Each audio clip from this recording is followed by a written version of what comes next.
The Necronomicon. When you hear that name, what do you think of?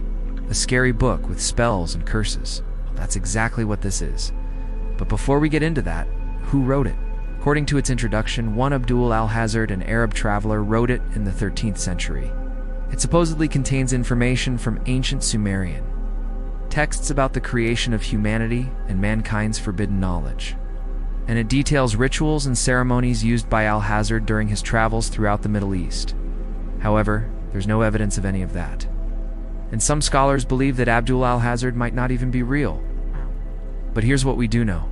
In the 1920s, a man named William S. Burroughs wrote about a mysterious book called the Necronomicon that he found in a secondhand bookshop in New York City.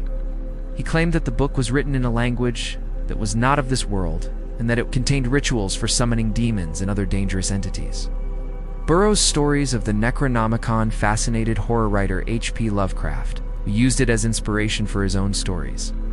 Lovecraft created an entire fictional universe based on Burroughs' tales, which included the Necronomicon as one of its key artifacts. But the Necronomicon wasn't just a figment of Lovecraft's imagination. In fact, he based many of his stories on real historical events and people. For example, the city of Roulette, which features prominently in his story, The Call of Cthulhu, is based on the real city of Yed-Pisker, which Lovecraft visited in 1926, and the character of Professor Angel, who features in both The Call of Cthulhu.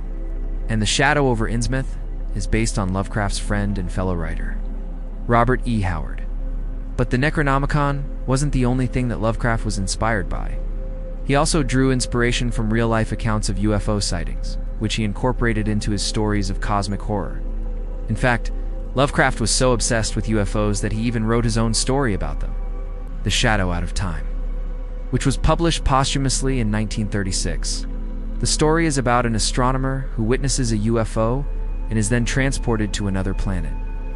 There, he meets a race of aliens who are millions of years old and have a hive mind. The astronomer is then forced to mate with an alien in order to help them reproduce. And when he returns to Earth, he realizes that he has brought back with him a deadly virus that is slowly killing everyone he knows. So did Lovecraft predict pandemics? Let me know your thoughts in the comments below. If you want to learn more about Lovecraft and his work, stay tuned for more updates.